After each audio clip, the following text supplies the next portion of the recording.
كده موعد مباراة شبيبة القبائل أمام مولودية الجزائر. المباراة دي طبعا في الجولة ال25 من الدوري الجزائري 2023. المباراة دي بإذن الله هتتلعب النهاردة الثلاثاء 6/6/2023 الساعة 6:30 مساء بتوقيت مصر وليبيا والسودان وفلسطين، 5:30 مساء بتوقيت السعودية والكويت بتوقيت الجزائر وتونس والمغرب، و4:30 مساء عصرا بتوقيت موريتانيا، و7:30 مساء بتوقيت السعودية والكويت وقطر والبحرين واليمن والعراق وسوريا والأردن ولبنان، و8:30 مساء بتوقيت الإمارات وعمان.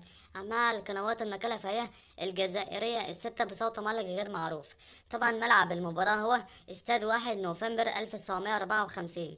اشترك في القناة وفعل زر الجرس واعمل لايك للفيديو. أهم حاجة ما تنساش تتوقع نتيجة المباراة في التعليقات.